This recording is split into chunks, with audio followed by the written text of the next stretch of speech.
hadir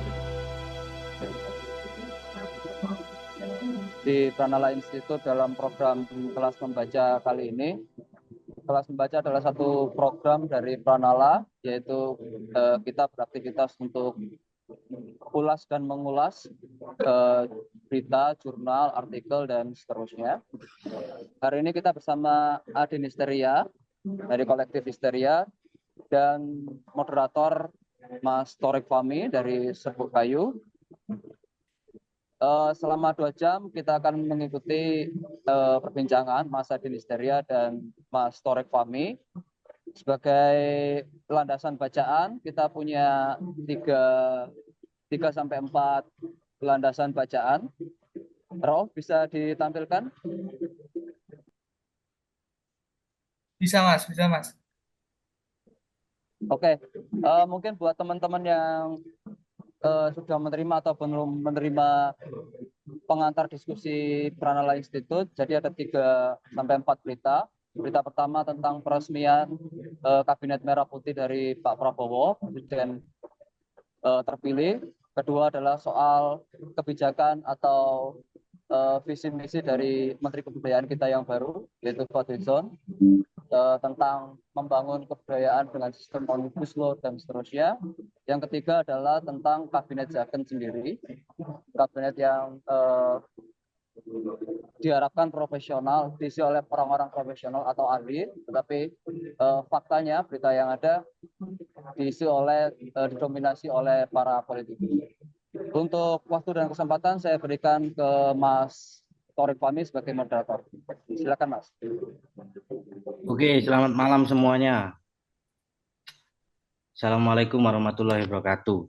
Ya, malam ini rasanya kita akan banyak rasan-rasan ya. Baik itu yang berupa hanya sebuah opini itu ataupun fakta juga nanti.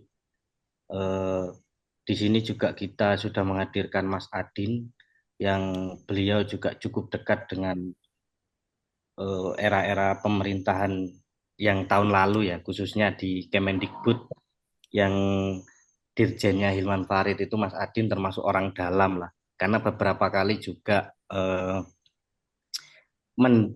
mendapatkan proyek besar, salah satunya di PKN menjadi seorang kurator gitu. Kemudian juga mendapatkan dana hibah, dana strategis, di mana acaranya juga membombing Jawa Tengah gitu. Itu cukup apa istilahnya ya, cukup meriah gitu pada era-era yang di kebudayaan yang digarap Hilman Farid. Nah, hingga hari ini kita sampai pada satu periode perubahan baru, ya kan? Kalau kalau kemarin itu digabungkan antara Kementerian Pendidikan dan Kebudayaan, kali ini punya spesifik yang sendiri, ada nilai min dan plusnya gitu kan. Kita bisa membaca itu nanti nilai min plusnya apa ketika kemudian budaya ini berdiri sebagai kementerian sendiri. Cuman yang mungkin perlu kita kritisi adalah satu yang pembacaan saya adalah sangat disayangkan ketika kemudian kebudayaan ini dipegang oleh apa istilahnya ya, kredo-kredo politis gitu kan, kredo-kredo politis yang sangat kuat di situ.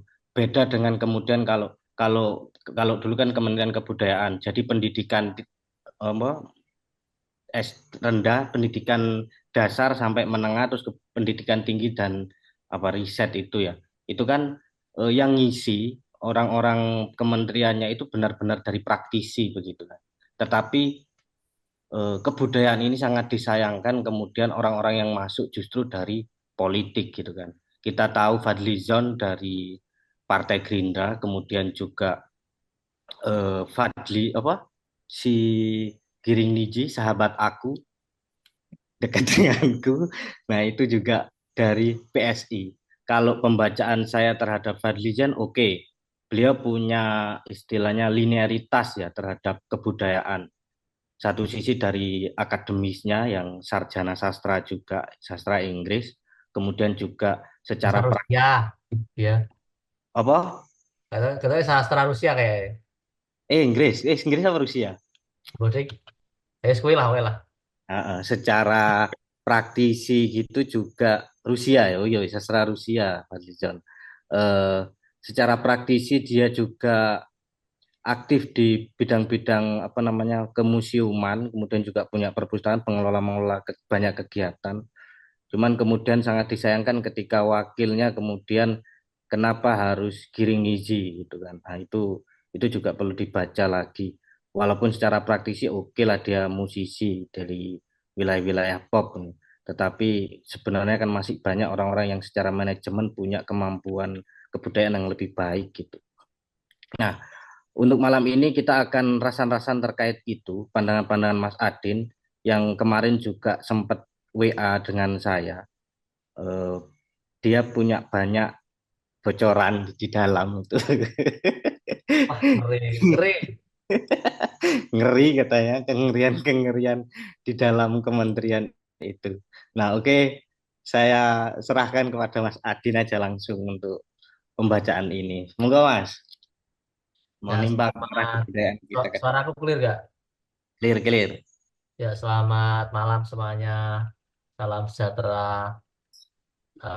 Terima kasih sudah diajak bergabung di Pranala Institute untuk rasan-rasan gitu ya. Dan juga orang-orang yang sudah bergabung, Topan, Mas Halim, dan yang lain ya. Pertama, tentu kita perlu mengucapkan selamat dan mengapresiasi ya dua kementerian yang rasa-rasanya akan punya banyak singgungan dengan apa yang kita tekuni hari ini. Terlepas dari operatornya siapa dan kebijakannya nanti seperti apa. Ya paling enggak hari ini rumahnya ada. Bahwa itu nanti seperti apa, itu nah itu PR berikutnya. Tapi rumah ini memang diimpikan dari sejak lama. Satu Kementerian Kebudayaan, yang kedua Kementerian Ekonomi Kreatif gitu kan. Kebetulan dua-duanya secara tidak langsung juga saya maupun kelompok atau Histeria itu beberapa kali terlibat dalam proyek mereka sebelumnya. Jadi kerasa betul bahwa eh, perubahan-perubahan yang terjadi di tingkat elitnya dalam konteks ini pemimpinnya itu ternyata banyak mempengaruhi programnya gitu kan. Nah, kepala yang berubah ini kan biasanya juga disertai gerbong yang berubah di dalamnya juga. Nah, sebetulnya ini yang agak kita masih bertanya-tanya ya, kira-kira akan seperti apa. Tapi kalau hari ini misalnya desas-desusnya seperti apa itu kan masih desas-desus karena belum kelihatan eh, warnanya itu seperti apa. Tapi kita bisa belajar dari presiden sebelumnya. Dalam konteks ini, kenapa kita perlu bersyukur setidaknya hari ini kan Kementerian Kebudayaan itu kan termasuk Undang-Undang Kemajuan Kebudayaan atau sektor kebudayaan itu kan sudah pernah diwacanakan dari tahun 1982. Jadi lebih dari 40-an tahun uh, kalau dihitung sampai hari ini ya, tapi mungkin nggak sampai 40-an tahun ketika Undang-Undang Kemajuan Kebudayaan itu masuk di dalam prolegnas DPR dan akhirnya didok menjadi undang-undang tahun 2017 gitu kan. Tentu itu perjuangan yang panjang gitu kan. Dan satu hal yang secara tidak langsung juga selalu diingatkan Mas Halim gitu ya bahwa kalau kita ngomong sektor kebudayaan, apalagi lebih kecil lagi kesenian, lebih kecil lagi seni kontemporer misalnya, atau yang semacam itu, dan kita ngomong relasinya dengan negara, itu mau tidak mau harus dipahami bahwa relasi-relasi, kalau kita ngomong kebijakan dan segala macam, itu pasti ada hubungannya dengan relasi politik gitu. Itu artinya ada orang-orang yang secara politik berjuang di dalam rezim itu atau masuk atau bagian dari rezim itu dan kemudian dengan kekuasaan atau dengan power yang dia miliki dia mengusulkan ini itu. Nah mungkin orang-orang lupa gitu ya bahwa apa yang diupayakan teman-teman di Kementerian Kemendikbud hari ini atau Dirjenbud lebih khusus lagi soal isu kebudayaan dari Undang-Undang Pemajuan Kebudayaan, Kongres Kebudayaan, hingga akhirnya lahirnya Dana Indonesiana yang akomodatif terhadap kepentingan para seniman misalnya atau pekerja seni atau semacam itu, dan dana itu akhirnya menjadi dana abadi, itu tidak mengadap begitu saja. Itu melalui perjuangan yang tidak hanya mengandalkan orang baik, tapi juga mengandalkan satu intervensi politik yang mungkin teman-teman eh, agak atau mengabaikan atau mengecilkan peranan itu, seolah-olah negara kemudian bisa baik begitu saja tanpa memperdulikan aktor-aktor yang masuk di dalamnya. Kalau kita masih ingat ya, waktu Bekraf dibentuk tahun 2016 dengan Triawan Munaf, semua orang tahu Triawan Munaf itu juga punya andil yang cukup besar di dalam pemerintahan Presiden Jokowi pada waktu itu. Dan Bapak Dirjen Hilmar Farid juga di periode awal ketika Jokowi naik sebagai gubernur DKI Jakarta, dia juga menjadi relawan juga. Artinya emang mereka adalah orang-orang yang pada dasarnya masuk karena urusan-urusan politik juga itu. Political electoral itu mereka berpengaruh juga. Bahwa kemudian ketika mereka akhirnya masuk, kita masih ingat, kalau tidak salah Pak Dirjen dulu juga sempat di Krakatau Steel sebagai sebagai komisaris dan yang lain-lain gitu ya. Pada sampai akhirnya ketika dia masuk di Dirjenbud, betapa banyak kebijakan-kebijakan yang berubah di saat itu. Secara personal aku sendiri ngamati ya, dari ngerasain misalnya beasiswa untuk seniman itu tidak pernah cukup clear sampai sampai tahun 2015 itu baru ada. Itu pun pertama dan sepertinya terakhir. Itu diambil sekitar 100 anak muda kalau nggak salah. Pokoknya yang biasa untuk pekerja seni dan pekerja sosial. Itu nggak terjadi sebelumnya, di mana informasi itu bisa diakses dengan mudah dan kita bisa apply lebih terbuka. Kalau teman-teman perhatikan dulu ada PSWOT atau aku agak lupa itu. Dulu ada semacam beasiswa juga untuk project atau untuk sekolah atau untuk nggak ngerti. Itu yang tahu jelas biasanya lingkar-lingkar dalam, orang-orang yang dekat dengan dosen, orang-orang yang mungkin juga tahu informasi dari kementerian. Tapi eh, nggak pernah clear bahwa itu beasiswa pendidikan apalagi untuk seniman gitu atau budayawan atau semacam itu nggak ada. Dan LPDP sekitar tahun 2011 di zamannya era SBY itu juga di launching biasa LPDP sehingga semua orang bisa berbondong-bondong untuk mendaftar secara terbuka. Nah, kesenian itu kalau tidak salah baru tahun 2015.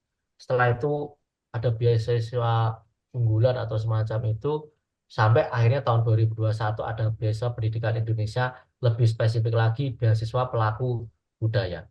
Jadi kebayang ya, dari tahun 2000-an lah katakanlah, karena saya nggak bisa nge-track, nggak bisa melacak jejaknya lagi kira-kira di bawah tahun 2000-an itu ada apa. Tapi sekurang-kurangnya dari tahun 2000-an sampai sekitar tahun 2015, jadi hampir 15 sampai 20 tahun beasiswa untuk pelaku budaya itu ada gitu. Bahwa kemarin agak ricu, agak ramai itu satu hal yang lain lah ya.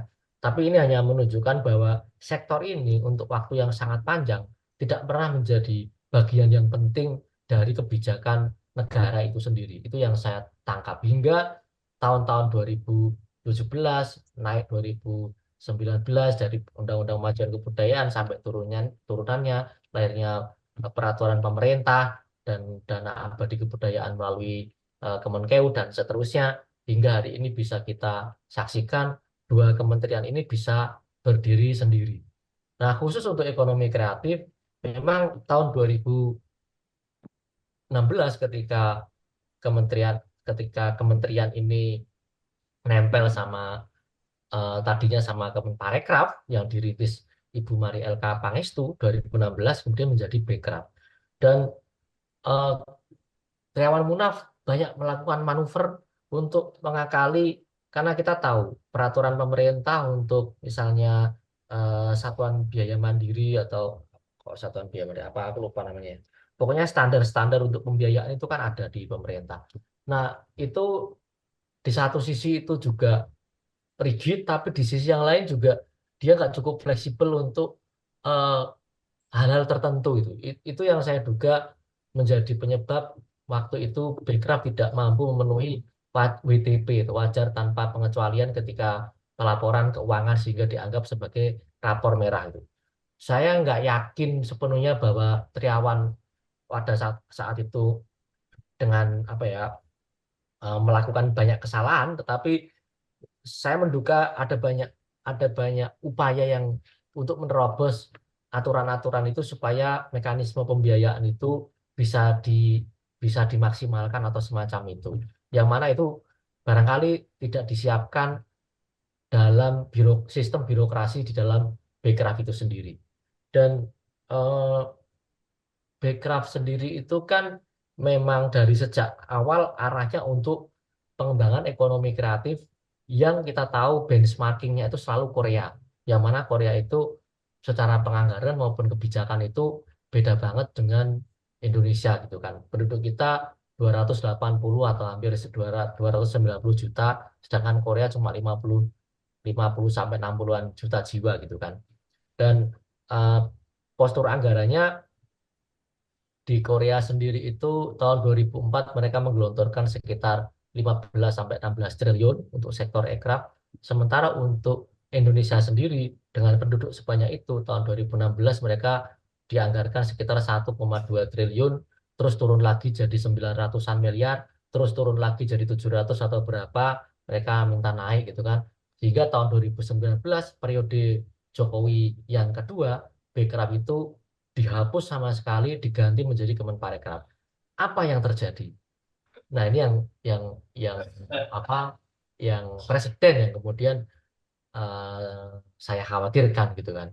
Nah, ketika kemudian Wisnu Tama tampil di Kemenparekraf dan juga Bapak Sandiaga Uno yang akhirnya juga menggantikan Wisnu Tama, hampir semua kebijakan yang pernah dirintis oleh Bekraf itu hilang. Itu hilang. Itu nggak ada sisanya sama sekali. Jadi, dan yang paling kami sayangkan adalah kesempatan-kesempatan yang bisa diakses secara terbuka oleh publik itu juga semakin sedikit.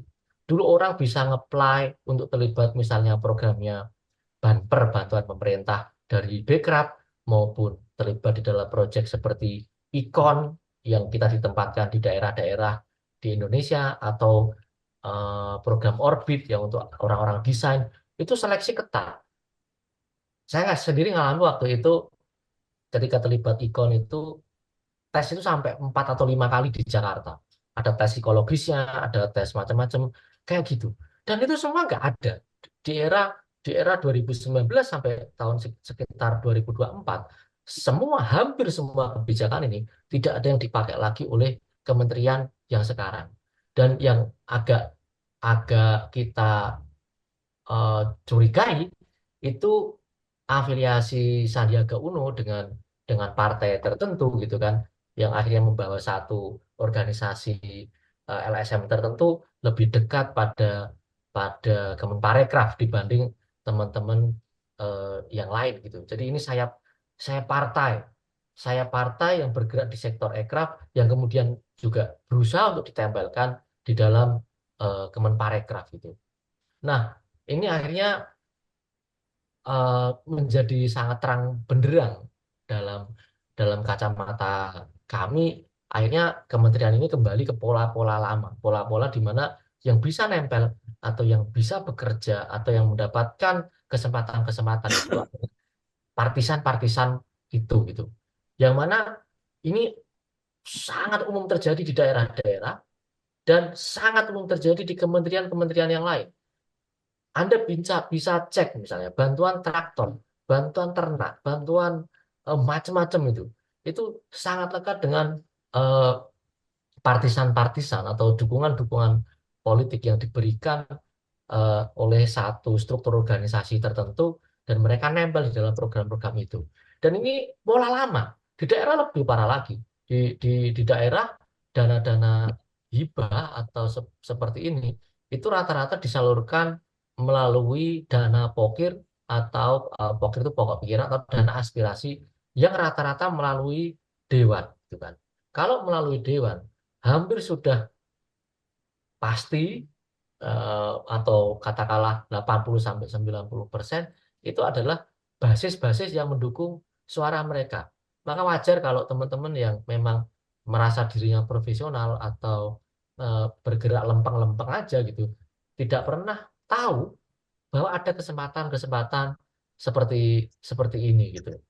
Kalau kita tanya teman-teman di daerah-daerah gitu, misalnya di dewan-dewan setempat gitu atau di pemerintah gitu ya, apakah ada dana untuk kebudayaan atau dana kesenian?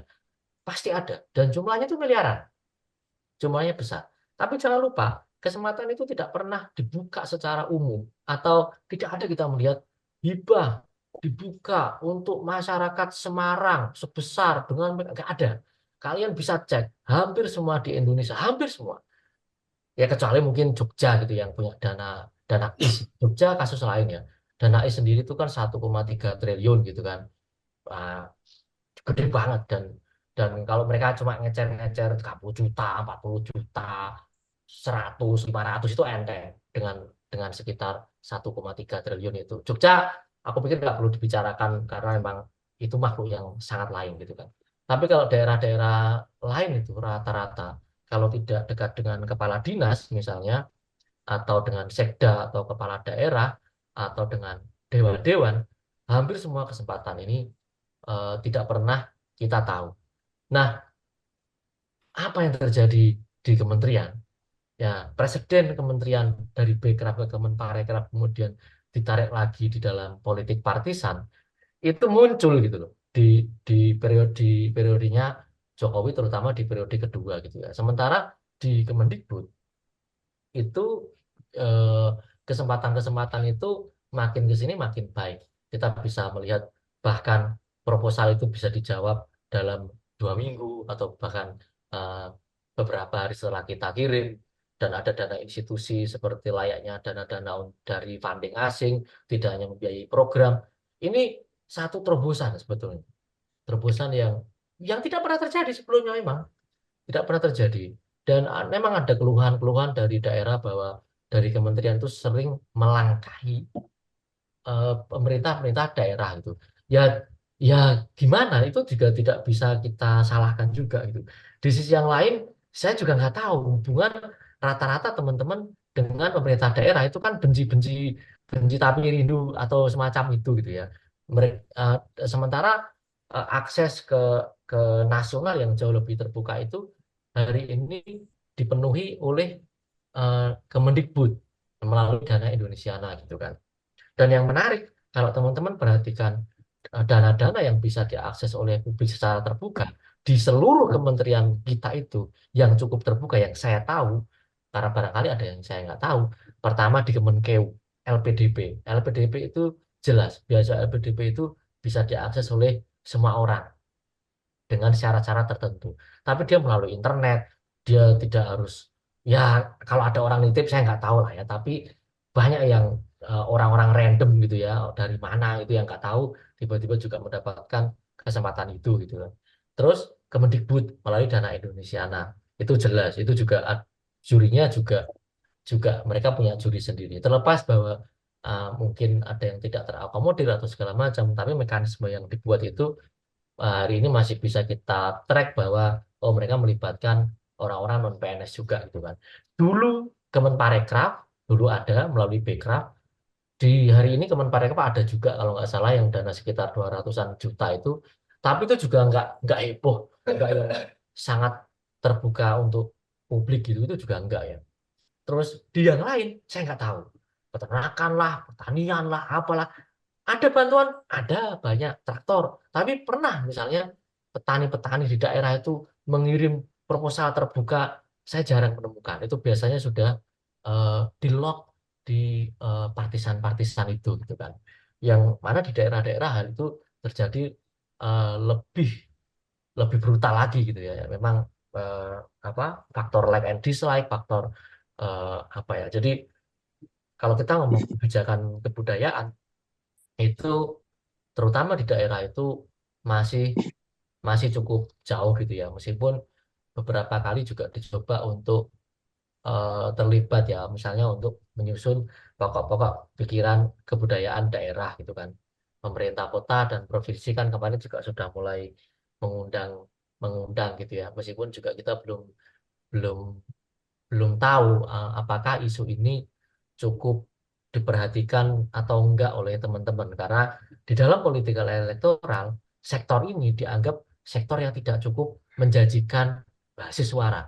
Beda misalnya kalau teman-teman yang buruh misalnya, atau petani, atau tukang serikat, tukang becak gitu segala macam, itu kalau kita berharap dukungan politiknya itu lebih clear gitu.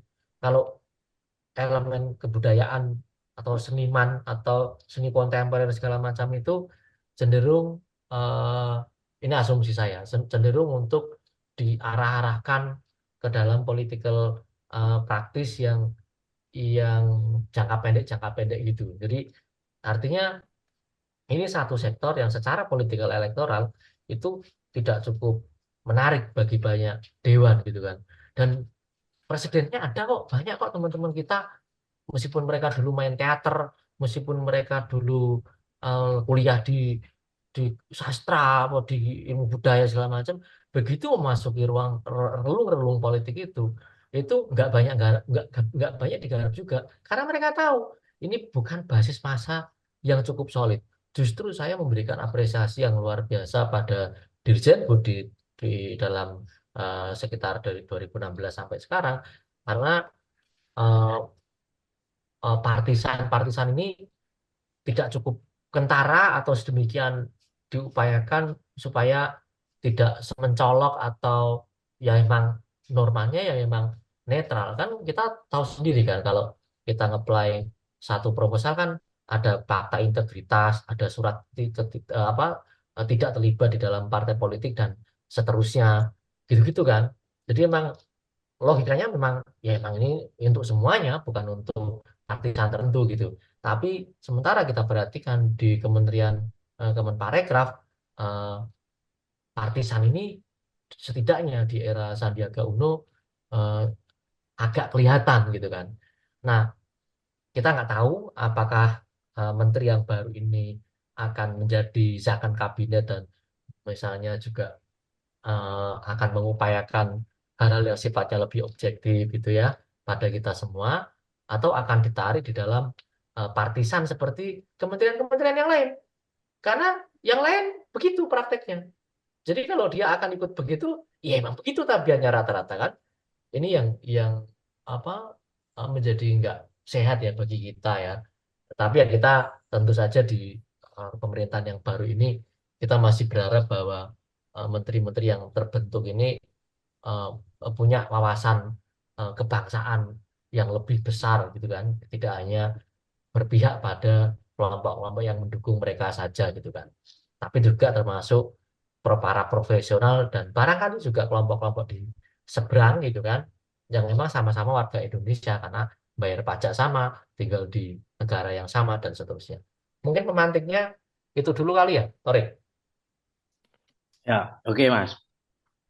Mungkin kita perlu apa ya istilahnya mencurigai begitu kan, mencurigai kalau kita membaca dalam satu dekade yang lalu kementerian melalui Kementerian eh, Pendidikan dan Kebudayaan yang dipegang oleh Hilman Farid juga di Dirjen Kebudayaannya, orang-orang seperti saya, Mas Adin yang bergerak di wilayah komunitas, kemudian kolektif atau sanggar gitu kan, masih punya istilahnya merasakan gitu kan, merasakan oh ternyata begini kolaborasi dengan pemerintah enak juga, kita punya jejaring-jejaring yang luas juga, mau nggak mau istilahnya ya pemerintah juga yang membiayai gitu kan, kalau kalau kita melihat bagaimana kemudian pemerintah itu di Dirjen Kebudayaan ada berbagai macam festival kebudayaan yang begitu besar gitu kan, yang 1 dekade yang kemarin ada FKSM misalkan yang sekarang ada di Makassar gitu.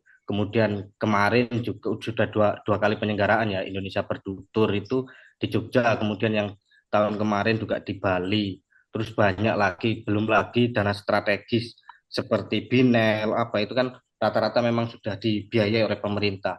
Ubud Writers, Makassar Writers itu juga mendapatkan dana hibah dari pemerintah. Nah, ini muncul kecurigaan kita kan untuk hari ini. Apakah kemudian di tahun-tahun berikutnya di pemerintahan yang baru ini. Sistem yang sudah kita rasakan, sistem yang apa istilahnya, boomingnya itu dirasakan oleh seniman-seniman bawah, bahkan apa istilahnya orang-orang sing kalau PKN, kalau PKN kebudayaan gitu, kalau sebelum-sebelumnya itu bisa dirasakan oleh oleh budayawan-budayawan atau seniman-seniman yang punya nama gitu kan. Tapi di tahun lalu orang-orang saya seperti saya nggak punya nama gitu bisa masuk, bisa ikut, bisa berkecimpung. Bahkan saya merasakan atmosfernya ketika masuk di PKN yang tahun lalu, ih yang main kok kolektif semua ya, kok hampir ndak seniman-seniman besarnya itu udah lebur gitu bersama teman-teman kolektif gitu. Nah itu menurutku kalau kalau ya konsensus, saya menciptakan satu konsensus, oke ini baik ya kan. Nah makanya kemudian ketika muncul ini apakah akan berubah gitu. Makanya tema pembacaan kita malam ini adalah membaca apa arah kebudayaan ke depan ini akan seperti apa. Mungkin juga di sini ada Pak Halim Hade juga ya, bisa menimbrung, monggo Bapak. Itu Mas, mungkin kita perlu apa istilahnya, entah itu opini atau wacana-wacana ke depan itu. Kan kalau kalau kita membaca Fadlizon hari ini itu memang pergerakannya sudah ada gitu, tapi lebih condong ke wilayah-wilayah apa konservasi, kemudian juga pengembalian aset-aset kebudayaan gitu kan. Tetapi apakah kemudian ke depan ini kayak wilayah-wilayah penciptaan, wilayah-wilayah apa namanya inovasi itu di dalam seni dan kebudayaan akan luput gitu. Nah, itu mungkin perlu kita baca. Oke, terima kasih. Itu mantik kedua. Sebelum apa? Setelah ini nanti baru kita lempar pertanyaan ke teman-teman untuk membuka ruang diskusi yang lebih lebar. Oke, ya. Jawab Mas Adin, mungkin Adin, Mas Adin, kemudian ada Pak Halim Hadi. Pandangan-pandangan sampean lah, wacana-wacana di belakang layar. Karena sebelumnya itu juga siapa Birto Tukan itu sempat main di Serbuk Kayu gitu kan.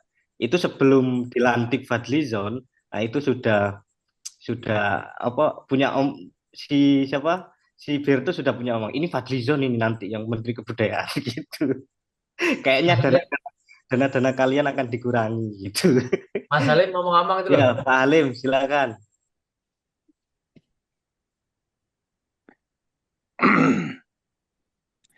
Saya kira nggak akan berubah banyak Ya. arah politik kebudayaannya. Pertama, kita harus melihat kondisi ekonomi. Saya punya guyonan, tapi serius, khususnya untuk kalangan perupa, tidak membutuhkan Kementerian Kebudayaan. Yang dibutuhkan oleh para perupa atau mereka yang bergerak dalam industri kreatif, dia tergantung kepada politik ekonomi di Indonesia. Rejim Prabowo dalam kondisi yang sangat menyedihkan mendapatkan warisan dari pendahulunya. Kita bisa membaca berapa puluh ribu PHK di sektor tekstil saja, belum di sektor lainnya. Sementara itu, kemerosotan ekspor kita begitu tinggi. Posisi devisa kita makin lemah karena hutang yang harus dibayar setiap bulan, setiap tahun adalah dari hasil hutang dari luar negeri. Dalam kondisi semacam begitu, pencitraan dibutuhkan oleh rejim. Sebetulnya apa yang dilakukan oleh rejim yang lampau adalah pencitraan melalui kebudayaan yang saya sebut sebagai staging.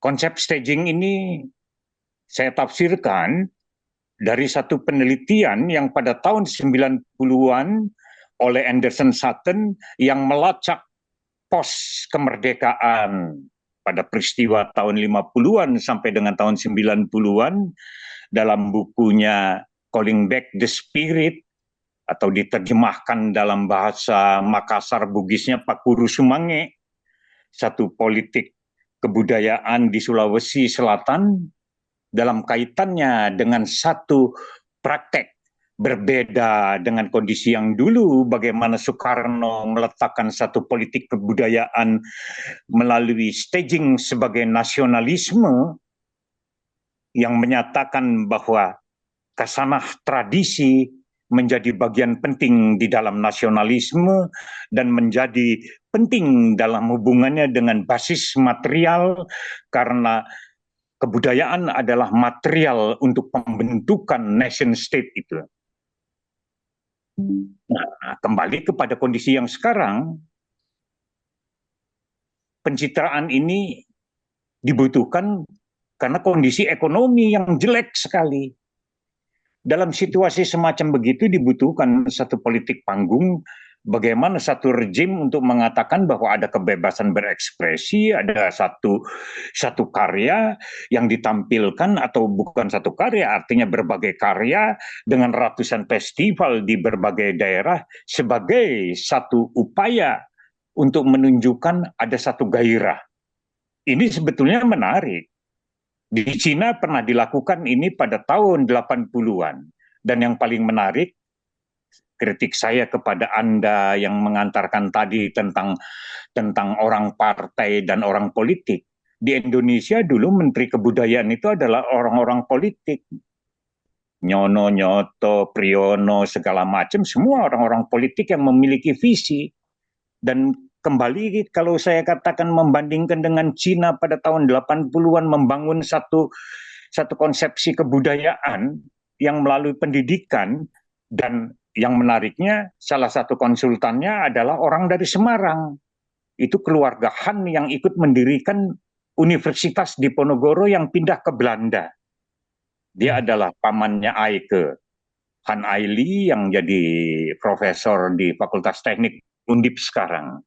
Nah, saya ingin mengatakan untuk membandingkan ini, karena kita selama ini membandingkan dengan Korea.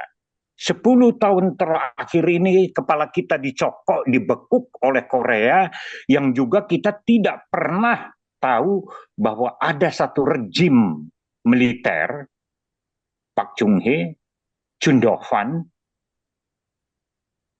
yang menanamkan satu nasionalisme melalui satu riset akademis yang sekarang membentuk ekonomi kreatif itu. Kita jangan bilang angka. Kalau bilang angka kita akan mengeluh karena kita tidak punya apa-apa yang untuk diinikan. Tapi yang paling menarik adalah satu konsepsi mereka di dalam pelacakan, di dalam pendataan itu. Itu makanya kenapa ekonomi kreatif mereka berkembang, karena punya basis riset yang kuat, punya big data.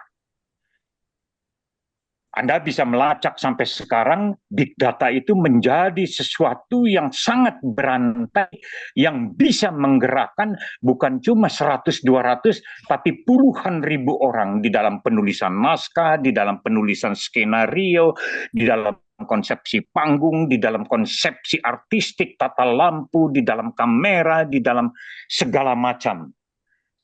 Pembentukan semacam gini hanya bisa dilakukan apabila politik kebudayaan itu seperti apa yang saya tulis di Kumparan hampir sebulan yang lalu.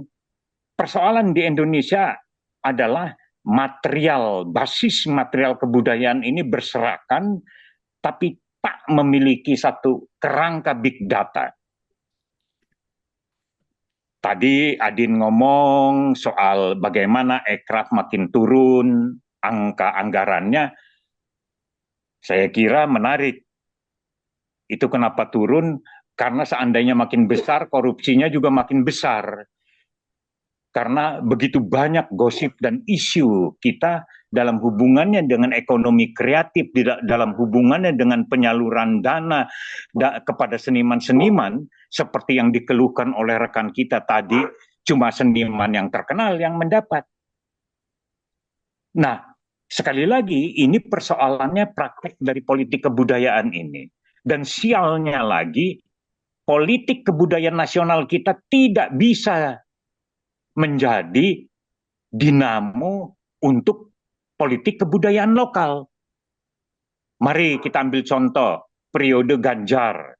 Itu periode yang paling aneh dalam politik kebudayaan di Jawa Tengah, seorang Ganjar yang tidak pernah merumuskan politik kebudayaannya, padahal Jawa Tengah menjadi satu epicentrum di dalam kebudayaan dan di dalam hubungannya dengan pariwisata maupun kesanah kesejarahan. Dan anehnya, orang-orang di sekitar Ganjar itu adalah para aktivis, para seniman yang membiarkan birokrasi merajalela membengkuk kaum seniman dengan alasan PAD. Anehnya lagi, PAD ini ketika disodorkan dalam satu konsep profesional tidak bisa terjawab, tidak bisa menjawab. Karena apa? Di dalam PAD ini ada sirkulasi korupsi yang terjadi dalam hubungan birokrasi. Periode Ganjar adalah satu periode yang paling buruk sekali. Bisa kita katakan, ambil kasus di mana di Jawa Tengah periode Ganjar itu ada karya yang betul-betul fantastik di teater, di musik, di karawitan dan segala macam. Dan jika ada, seandainya ada, apakah itu karena program Pemda? Bukan. Dan justru inilah yang paling menarik kalau bagi saya dalam hubungannya dengan posisi komunitas atau apapun bentuknya, sanggar, padepokan, platform, segala macam, justru kekuatannya di sini. Kita bisa ambil contoh sekarang yang menjadi isu dalam 10 tahun terakhir ini tentang art jok, tentang galeri-galeri di Yogyakarta. Saya mengatakan bahwa Jogja adalah living museum kebudayaan dalam hubungannya dengan dinamika dan posisi dari komunitas dalam konteks kemampuan dan kapasitasnya menciptakan ruang-ruang kebudayaan bagi diri mereka. Jadi kalau Anda misalkan istilahnya mencurigai, Anda mencurigai periode yang lalu, sekarang Anda juga mencurigai apakah akan terjadi semacam gini, ya akan terjadi. Karena subjektivitas politik kebudayaan akan terus terjadi semacam begini. Masalahnya, pertanyaannya, bagaimana menghadapi subjektivitas politik kebudayaan ini? Ini hanya bisa dilakukan apabila kaum seniman berorganisasi, menyatukan diri bahwa dirinya adalah pengelola. Saya mau gambarkan satu ilustrasi yang menarik. Ada 257 Dewan Kesenian, kota, kabupaten, maupun provinsi berkumpul di Ancol. Ada 10 pertanyaan saya, di antara pertanyaan saya, 1, apa yang Anda lakukan ketika Anda berhadapan dengan satu politik kebudayaan yang tidak apresiatif di daerah, di kota, dan di provinsi Anda? Hanya ada 8 orang yang menjawab, dan hanya ada 2 orang yang cukup lumayan menjawab, dan 6 orang lainnya adalah pengeluh. Dan di antara itu 249 bungkam. Dari situ kita melihat lagi fakta. Saya bilang beruntung ada komunitas dan grup-grup atau sanggar atau ada platform yang mencari kemungkinan menciptakan ruang kebudayaan itu. Kalau sekarang misalkan Dewan Kesenian diserahkan untuk mengelola kebudayaan, ada Dewan Kesenian. Di Sidoarjo, Ribut Wijoto dengan bagus mengelolanya. Di Kalimantan Selatan ada teman-teman yang cukup bagus, tapi di Sulawesi Selatan sebagai salah satu epicentrum, bungkam dan tidak apa-apa. Menghadapi Nurdin Halid aja nggak berani, yang bukan bupati, yang bukan wali kota, yang bukan gubernur. Ini salah satu contoh Anda gambaran-gambaran ini, kasus-kasus ini untuk memberikan gambaran ini memberikan bahwa politik kebudayaan kita dalam pengertian pusat maupun daerah pada situasi yang sangat tidak menarik sekali. Jadi kalau Anda berharap banyak, lebih baik hapus. Dan Anda bagus tadi mengatakan mencurigai, tapi kata mencurigai kan tidak cukup. Harusnya dilanjutkan kecurigaan Anda atau diterjemahkan dengan ungkapan dan konsepsi yang lebih bagus. Bagaimana skeptisisme itu bisa berjalan. Bukan secara konseptual, tapi juga pada praktek-prakteknya. Terima kasih. Ya, terima kasih Pak Halim atas pandangan-pandangannya. Mungkin juga bisa menjadi pembacaan kita di pengantar diskusi kita kan sebenarnya ada penulisnya gitu untuk lebih mengetahui lebih dalam lagi kecurigaan-kecurigaan itu bisa disampaikan oleh Dimas. Monggo Dimas.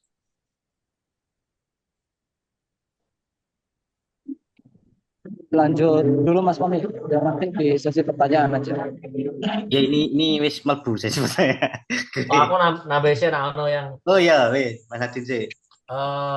ya soal eh, kalau kita melihat faktor Korea gitu ya, karena itu bahasa yang paling mudah sehingga sehingga pemerintah daerah itu melihat, karena mereka tuh kebanyakan kan hanya lihat sektor ekonominya.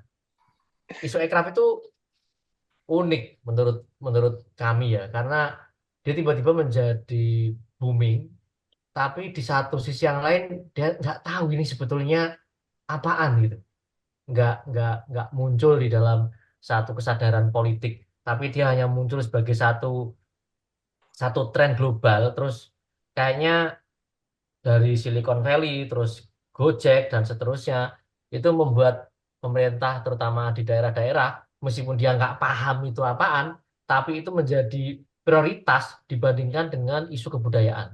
Cek aja, kalau di Jawa Tengah misalnya, Perda Ekonomi Kreatif itu sudah ada dari tahun 2019.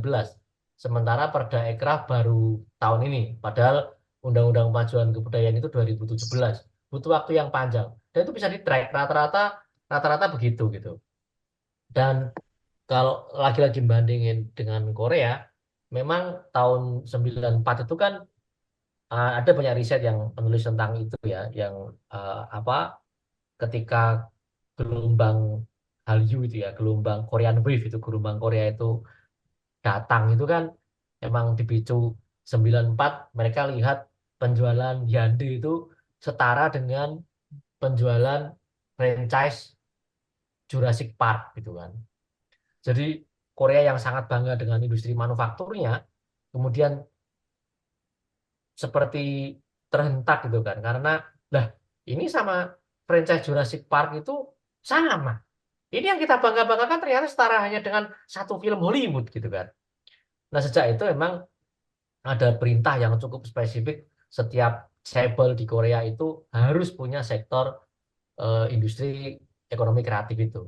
Apapun bentuknya ya, tapi itu juga terjadi, ada banyak penelitian yang bercerita bahwa itu tidak terjadi begitu saja. Itu terjadi karena ketidaksengajaan, ada kesalahan-kesalahan yang lain, sampai ada satu satu film yang 99 2000-an awal itu booming, kalau teman-teman masih ingat, ada Winter Sonata. Terus ada juga kalau film layar lebar itu judulnya pakai bahasa Korea, aku agak lupa. Itu box office di Korea, dan itu menjadi satu resep sepertinya yang akhirnya terus bergulir gitu kan. Nah, kita enggak enggak gitu. Itu memang benar-benar tadi itu subjektivitas dari setiap kepala berikut gerbongnya itu akan menunjukkan langgam kira-kira kebudayaan itu akan seperti apa. Kalau di daerah-daerah ya shortcut itu memang di dukungan-dukungan politik itu memang sambil bertaruh gitu kan. Sambil bertaruh calon mana yang menang, dan sambil gambling kira-kira mereka berkhianat atau enggak setelah mereka jadi gitu kan. Tapi itu salah satu shortcut gitu. Ada cara-cara yang lain tentu saja gitu kan. Tapi kalau aku lihat bagaimana ada terjadi percepatan undang-undang kemajuan kebudayaan disusun, kemudian bagaimana didorong lewat DPR supaya dan lewat presiden juga supaya dana dana abadi kebudayaan itu juga terrealisasi.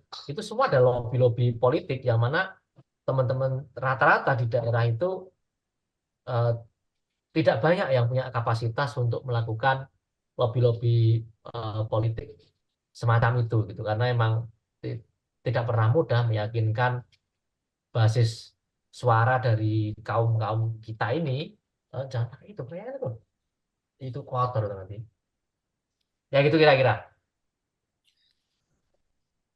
Oke, Dimas, ada tambahan juga untuk menanggapi dari Din dan juga dari Pak Ali.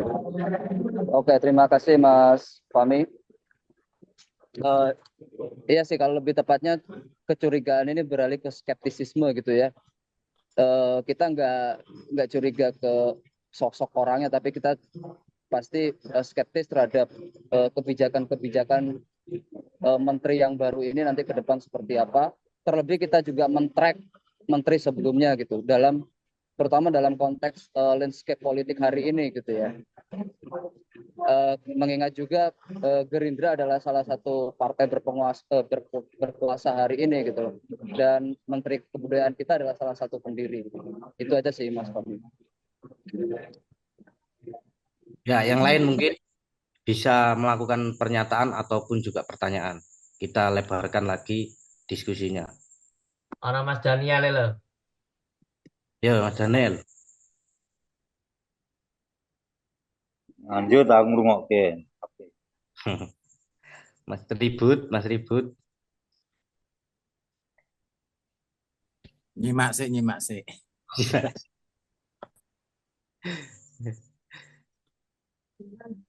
Atau Anggun dari Batu? Ya, Anggun dari Batu. Salah satu anggota Dewan Kesenian Malang ya. Enggak, Mas. Wis Ya udah. mulai. Oh, Belum kepikiran nih. Masih ini merenungkan. Masih banyak informasi yang masuk. Next. tadi ada paling nggak ada 3 ya yang istilahnya bisa kita sampaikan tadi. Bisa keluhan gitu kan. Seperti yang disampaikan Pak Halim tadi Dewan Kesenian itu menyampaikan keluhan atau poin-poin juga oke, silakan itu terkait dengan ini. Mungkin kawan-kawan juga perlu dipantik dengan apa namanya kemajuan budaya itu. Ya mungkin kalau nggak ada kita ngomong. Ya, silakan lanjut. Topan, oh iya ada Topan juga. Saya menarik itu tadi yang disampaikan oleh Mas Salim dan keresahan yang disampaikan oleh Adin. Jadi mestinya diskusi ini jauh hari ketika segala proses-proses politik itu belum berlangsung karena realitasnya memang tadi Adin membaca bahwa ada proses-proses yang menganggap bahwa kebudayaan ini nggak penting karena tidak memiliki ruang besar yang bisa mendukung proses-proses dalam politik kebudayaan kan. Dan tadi senyawa dengan apa yang disampaikan Mas Salim. Jadi saya pikir itu jadi menarik. Kenapa kesadaran bahwa dalam konteks apapun ini ya realitas hari ini adalah pintu itu harus kita lewati. Jadi diskusi ini mestinya jauh hari bagaimana kemudian kita mampu untuk menggerakkan arah politik kebudayaan kita yang kemudian kita pahami sebagai sesuatu yang mendasar. Jadi seringkali kawan-kawan itu hanya kemudian muncul skeptis, kemudian kecurigaan, tapi itu telat menurut saya. Karena tidak banyak yang kemudian mengabaikan proses-proses itu. Jadi kenapa tidak sebenarnya memiliki kekuatan yang luar biasa teman-teman. Banyak proses-proses misalnya di daerah saja. Kawan-kawan kebudayaan itu cukup dipertimbangkan dalam proses politik di wilayah. Jadi ketika misalnya pemerintah daerah itu menentukan kebijakannya misalnya.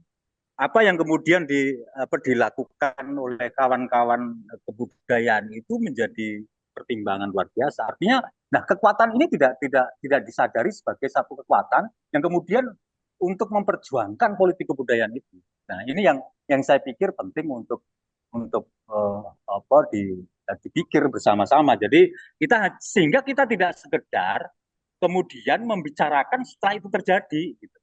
Tetapi kita tidak mencoba untuk membangun, mengcreate bagaimana kebudayaan ini benar-benar seperti apa yang kita harapkan. Jadi yang ditempuh jalannya ketika hari ini adalah ternyata politik itu menjadi jalan penting, yaitu yang juga harus ditempuh secara bersama-sama. Ya itu sekilas saya pikir penting untuk yang mau saya sampaikan. Atur suwun. Yuk, terima kasih Mas Daniel. Oke, mantik yang luar biasa. Telat kata kita tadi buat diskusi ini. Bisa ditanggapi oleh Mas Adin juga atau Pak Halim. Saya kepingin komentar begini ya. Ini komentar tambahan sekali lagi menekankan. Kalau kita membaca periode sejak Pak SBY sampai dengan sekarang, berarti 2 dekade. Coba perhatikan policy yang dirumuskan di pusat dan bagaimana prakteknya. Nah, pengamatan saya tidak ada relevansinya semuanya. Tidak ada satu relasi yang connect antara keputusan di pusat dengan di daerah. Seandainya Pak SBY, maksud saya bukan seandainya, ketika Pak SBY memerintah, memilih Menteri Pariwisata, yang kebetulan orang Bali dan 2 kali orang Bali, fokus pada Bali, kritik saya pada waktu itu, dan saya menulisnya adalah, ada satu kebijaksanaan yang sentralistir di luar Jawa. Pada kasus-kasus lain tidak. Lalu pada periode berikutnya, ketika Pak Jokowi, juga kita perhatikan, tidak ada satu korelasi yang logis antara keputusan di pusat dengan di daerah. Nah, ini yang paling menarik adalah dampak otonomi. Dampak otonomi ini kepada politik praktis dalam hubungannya yang saya sebut sebagai subjektivisme politik kebudayaan. Di pusat hanya memberikan ini, di daerah terserah kepada pengelolanya, khususnya Dinas Kebudayaan, Dinas Pariwisata yang sedang naik daun. Nah, dalam konteks inilah saya ingin menyampaikan kepada Anda semua, paling baik sebenarnya melakukan kontrol politik kebudayaan di tingkat kabupaten, kota, dan provinsi. Sejauh mana praktek dari politik kebudayaan itu memenuhi keinginan pengelola kebudayaan atau warga. Sebab keputusan yuridis di pusat tidak selamanya bisa berjalan di daerah. Kita bisa lihat misalkan posisi taman budaya, posisi-posisi dinas kebudayaan segala macam. Semuanya sebetulnya tidak berdasarkan tidak berdasarkan dari satu kerangka yuridis yang ada. Itu hanya label untuk lip service saja, prakteknya tidak ada. Anda bisa lihat bagaimana satu relasi subjektivisme yang terjadi di Solo. Ungkapannya begini, oh, wong balai kota gue, oh seniman balai kota. Kalau di Mandar sebut, oh itu plat merah. Oh, kalau di sana, oh itu ini kan. Nah, di situ kita bisa membaca bagaimana satu praktek subjektivisme politik kebudayaan yang diterapkan oleh Pemda, Pemkot di tingkat kabupaten maupun provinsi dalam kaitannya dengan subjektivisme itu. Ini yang saya katakan melalui satu pertanyaan, bagaimana sebenarnya politik ekonomi kebudayaan di setiap daerah. Saya melontarkan istilah politik ekonomi kebudayaan sejak 20-an tahun lebih, hampir kira-kira 25 tahun. 2 kali saya berdiskusi dengan orang DPRD Provinsi Makassar, di Sulawesi Tengah, di Sulawesi Barat, maupun di DPRD tingkat kota. Saya ngatakan, jika Anda tidak meletakkan politik ekonomi kebudayaan, berarti Anda menciptakan subjektivisme politik kebudayaan. Karena, kalau senang dengan senimannya, ketua dewan keseniannya atau dinas keseniannya punya relasi-relasi subjektif dengan senimannya, itu berjalan. Dan begitu juga anggaran. Nah, politik ekonomi kebudayaan ini harus menciptakan satu standar. Berapa anggaran kebudayaan di tingkat provinsi, dan berapa di tingkat kabupaten, dan berapa di tingkat kota, dan bagaimana posisi warga dalam hubungannya dengan populasi per kapita ini. Ini yang sebetulnya terjadi kalau kita membandingkan apakah itu di Korea atau di Jepang atau dimanapun, politik ekonomi kebudayaannya jelas karena berhubungan dengan pajak. Sementara kita tidak ada relasi semacam begitu, praktek semacam gitu tidak terjadi. Nah, konteks politik ekonomi ini yang sering tidak pernah dipikirkan oleh kaum seniman di lapisan manapun dan aktivitasnya dimanapun, karena mereka tidak pernah punya konsep apa yang disebut politik ekonomi kebudayaan itu. Berkaitan dengan itu sebetulnya sangat menarik. Menjelang pilkada ini, kepada gubernur, kepada wali kota, kepada bupati, tanyakan kepada Pak Andika, tanyakan kepada Pak Lutfi, bagaimana dengan politik ekonomi kebudayaan? Mereka juga tentu tidak akan bisa menjawab, karena mereka bilang, oh ya, tradisi akan, paling kira-kira lip service-nya begitu kan, tradisi akan hidup, kita akan mendukung, karena tanpa ini itu kan dasar kebudayaan kita, itu kan bagian dari nasionalisme kita. Tapi itu tidak menjawab. Karena jawabannya terletak kepada sejauh mana Pemda tingkat provinsi, kabupaten maupun kota meletakkan anggaran secara objektif sesuai dengan populasi terhitung per kapita dalam kaitannya dengan aktivitas kebudayaan. Mari saya mau ambil contoh begini ya, kita ngobrol ya. Seandainya Jakarta, Dewan Kesenian Jakarta, dan Dinas Kebudayaan Jakarta diberikan 100 miliar per tahun dinas kebudayaan itu, bahkan lebih, orang akan ternganga. Bagaimana Jakarta bisa sampai 200-300 miliar? Padahal kalau dihitung per kapita, per warga itu hanya beberapa ribu rupiah per tahun. Itu yang tidak tidak terjadi di Korea. Di Korea dihitung per kapita itu berapa? Di Jepang dihitung, di Australia itu tiap negara bagian meletakkan satu politik ekonomi berdasarkan populasi, berdasarkan pajak, sehingga disitulah ada satu kerangka objektif berapa sebetulnya anggaran itu. Disertai dengan transparansi, sehingga kaum seniman melalui ad konselnya sebagai mediator dan fasilitator bisa mengajukan. Tanpa itu kita hanya menunggu belas kasihan. Beruntung Adin kenal baik dengan Dinas Pariwisata atau Parekraf Jawa Tengah, maka Adin terpilih karena aktif, lalu ditarik ke Jakarta segala macam. Seperti Anda kan tadi mengeluhkan yang lain-lainnya ya enggak ini, yang kondang cuma Adin kok. Ya dah. Nah, dalam konteks ini kan sama.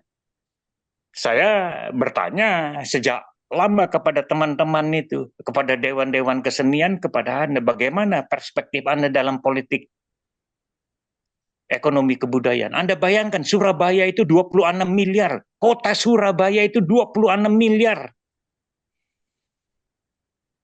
Tapi kenapa Surabaya nggak mampu? Nah itu. Lalu dalam kasus-kasus Dewan Kesenian, Anda akan menemukan kondisi yang lebih ironis. Ketika Pak Dekarwo jadi gubernur Dewan Kesenian Jawa Timur, hampir 2 miliar dapat. Ketika Ibu Khofifah naik, cuma 250 juta.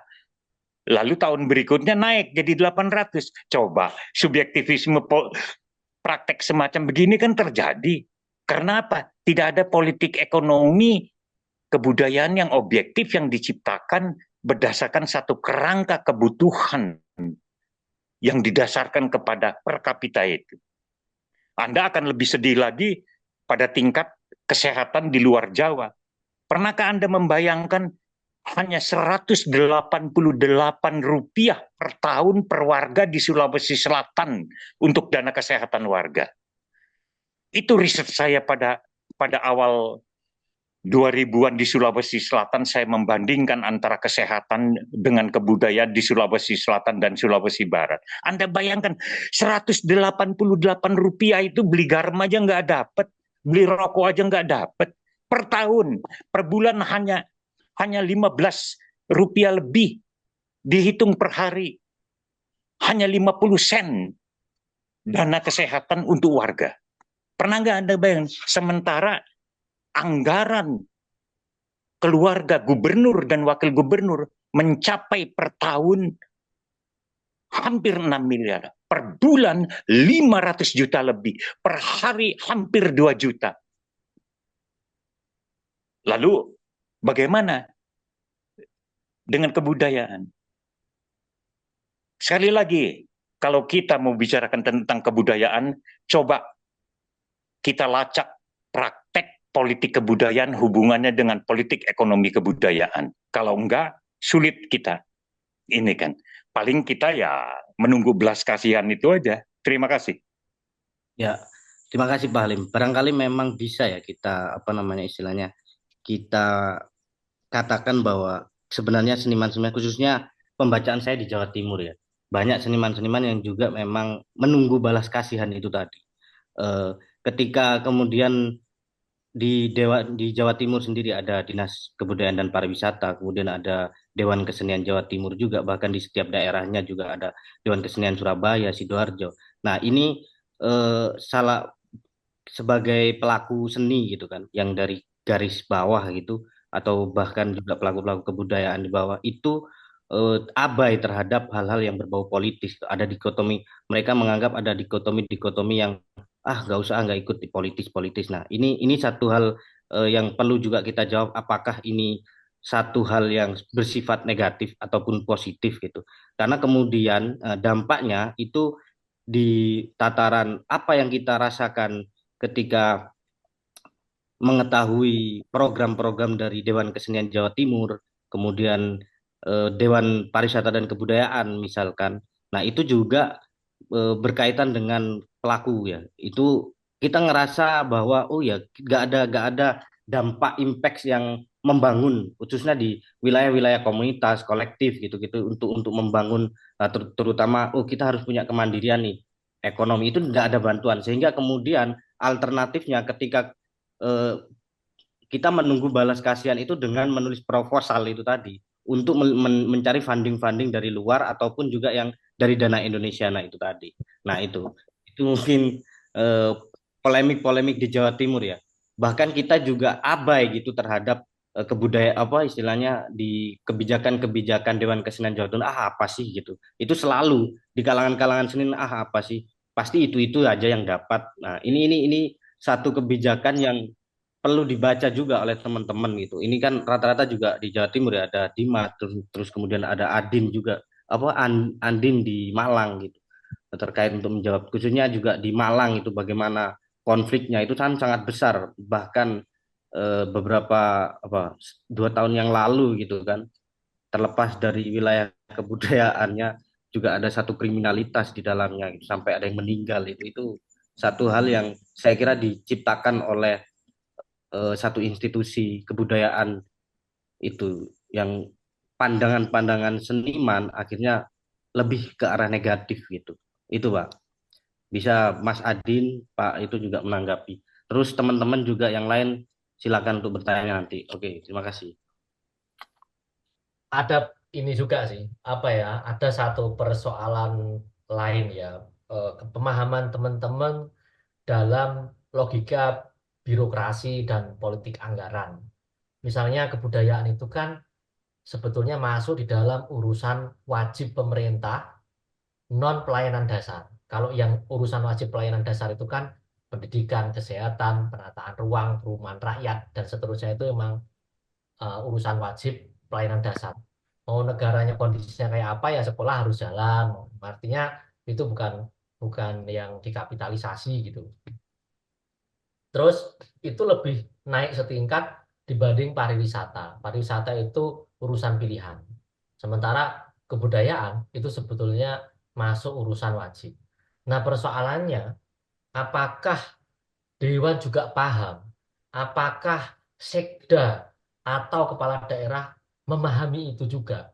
Itu persoalan lain. Karena pertimbangan-pertimbangan di dalam logika politik adalah elektoral, apa, pertimbangan elektoral gitu kan, bukan pertimbangan yang sifatnya substansial.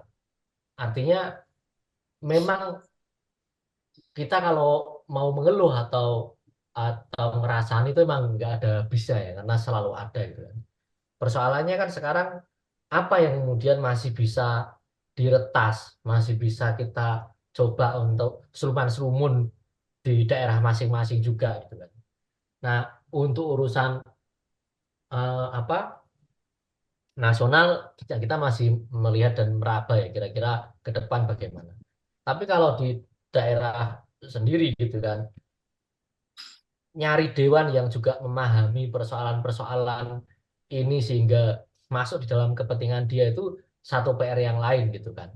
Yang kedua, kita memahami teman-teman juga punya punya apa ya, banyak pertimbangan ketika misalnya ditarik-tarik dalam ranah politik praktis. Hampir semua teman kita rata-rata tidak mau dengan alasan macam-macam. Dipikir kalau kalian mau, kalian langsung bisa diterima gitu. Enggak juga, bos. Itu yang kita nggak tahu kan. Kan nggak ngerti kamu nggak ngerti kan. Lok-lokan di antara circle-circle dekat kepala daerah maupun anggota dewan. Itu satu tantangan yang lain. Jadi belum tentu kalau kalian menyodorkan, nyonya pakai aku. Ah, mereka akan terima. Oh, belum tentu. Itu banyak faktor yang lain untuk masuk di dalam satu circle power itu sendiri gitu loh. Jadi jadi, jadi nggak usah terlalu GR gitu kayak kita ini dibutuhkan. Ah, belum tentu bos. Itu kalau circle-circle mereka saling ngelok dan punya gerbong masing-masing, kita mau melacur kayak apapun juga nggak bakal diterima. Di dalam relasi power ada begitu-begitu juga gitu kan. Sementara eh, relasi-relasi kayak gitu kan ya kadang-kadang ya memang berdasar kita bisa menggerakkan berapa kepala atau mereka nyaman atau enggak dengan kita atau kita dibawa oleh siapa, itu another game sebetulnya, permainan yang lain gitu loh. Nah, kita di titik baru kita mau nih ke sana itu aja setengah mati, kita narik-narik teman-teman kita hanya sekedar mau dulu loh, belum sampai bertaruh betul di ranah politik praktis gitu kan. Jadi ada persoalan-persoalan itu, dan di sisi yang lain memang yang aku bilang tadi tidak banyak dewan yang kemudian bisa memahami bahwa apa yang kita perjuangkan ini berguna secara umum maupun berguna untuk kepentingan-kepentingan mereka juga. Kalau itu nggak ketemu, akan akan berat. Yang menarik yang itu tadi yang aku bilang, ekraf itu tiba-tiba perda langsung jadi, daerah-daerah langsung cepet-cepet. Meskipun nggak tahu itu apa-apa, nggak ngerti itu gimana, nggak ngerti, tapi itu jadi jadi tren aja waktu itu ya. Setidaknya itu yang aku amati di Jawa Tengah gitu kan. Makanya pas waktu aku juga bantuin bentuk komite-komite ekraf itu, cenderung mereka juga banyak mendukung gitu kan. Bahwa tidak ada dukungan politik, akhirnya tidak ada dukungan anggaran, itu nasibnya akhirnya lagi-lagi kayak Dewan Kesenian gitu kan. Itu juga satu satu eh, persoalan lain ya, karena politik anggaran atau di badan anggaran itu lain lagi. Saya nggak bilang bahwa duit atau anggaran itu satu-satunya sumber bagi penyihatan ekosistem ya, tapi itu cukup cukup membantu gitu. Kalau enggak ya, kalau itu nggak bisa diharapkan lagi ya, ya apa selain ya kerja-kerja militansi seperti biasanya, ya nggak semua orang juga punya energi yang berlebih untuk melakukan hal semacam ini gitu kan. Itu itu yang aku bilang bahwa daya dukung ekosistemnya itu akan juga mempengaruhi organisme dalam hal ini kolektif atau seniman atau platform yang hidup di dalam di bawah atmosfer kota itu sendiri. Jadi kalau kota-kota misalnya ada yang setengah mati ya memang karena daya dukungnya ya setengah mati, apresiasinya rendah mungkin, fasilitasi tidak ada, politik anggaran tidak jalan, dukungan publik tidak ada, dukungan pemerintah minim dan seterusnya. Akhirnya itu kota-kota yang akhirnya dianggap sebagai kota yang tandus gitu kan.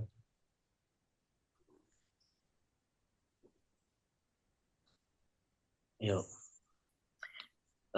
Intinya ya, kalau kita rasakan dinamikanya antara institusional kebudayaan atau yang kalau di daerah ada Dewan Kesenian Jawa Timur, kemudian apa pariwisata dan kebudayaan itu kita tidak memiliki konsensus gitu, merasa bahwa nggak ada konsensus untuk terlibat di programnya gitu. Akhirnya teman-teman di sini posisinya itu menunggu kok nggak ada gitu. Jadi itu mungkin bisa dibaca lagi, entah itu satu hal yang normal gitu kan, istilah subjektif apa positif ataupun negatif gitu. Oke, ada Anggun, silakan Gun. Ya, eh, banyak hal yang disampaikan sangat menarik. Data-data yang diberikan cukup Bikin membuka pusing.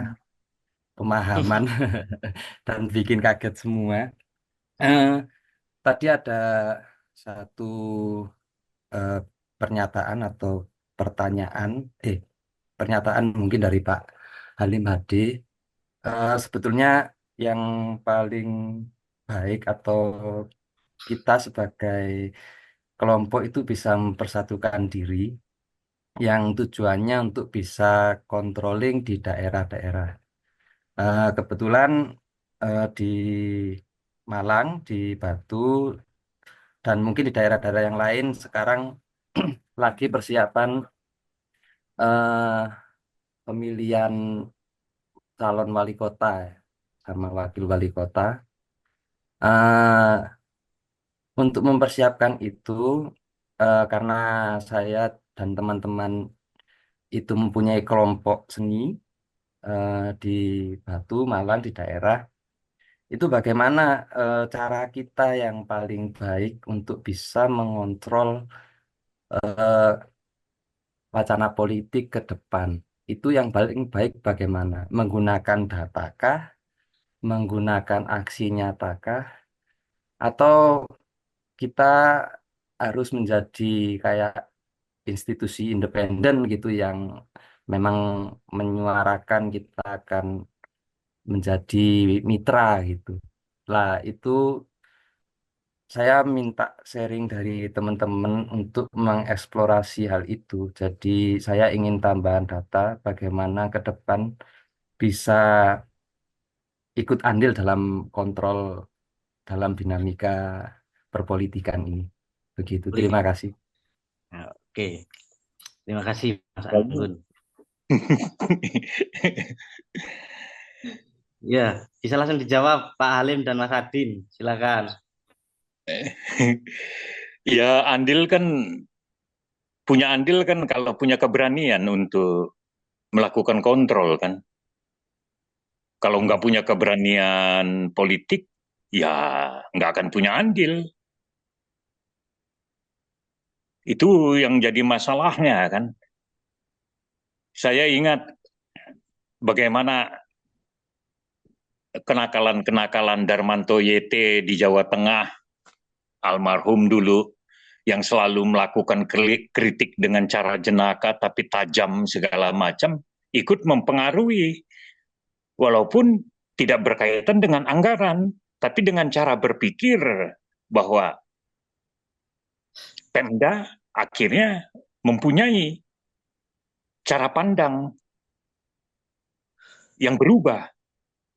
Saya mau ambil kasus, misalkan pada periode Orde Baru, Mas Darmanto itu punya kritik yang bagus sekali tentang bagaimana praktek-praktek itu. Dan kebetulan Kepala Dinas Kebudayaan itu Pak Sugiarto, orang Karawitan, lulusan ASKI, akhirnya dia ikut mendengarkan, akhirnya dia mampu karena kritik itu, walaupun Darmanto sendiri tidak pernah dapat anggaran itu. Nah, persoalan semacam begini kan menarik bagi saya, praktek seperti penyair Darmanto Yatman ini kan, yang kebetulan saya akrab dulu dengan almarhum.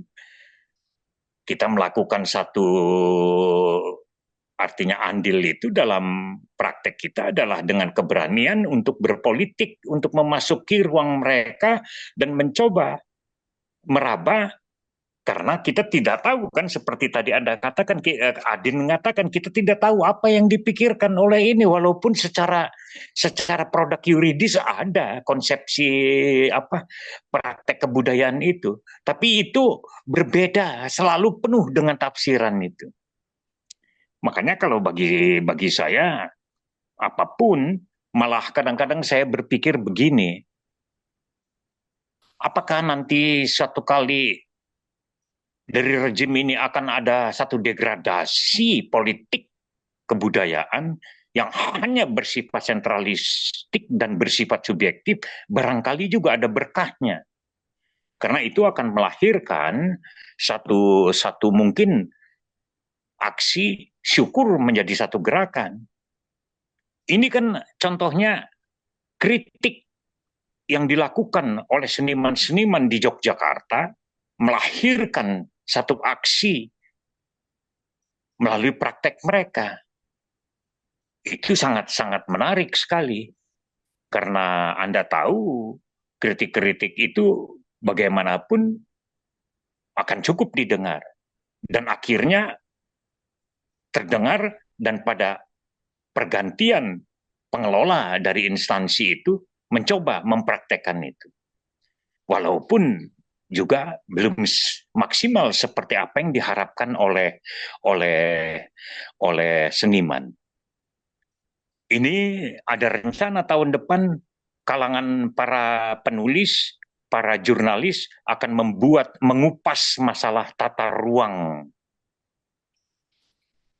sosial, tata ruang publik di Yogyakarta dalam hubungannya dengan kesehatan para orang tua.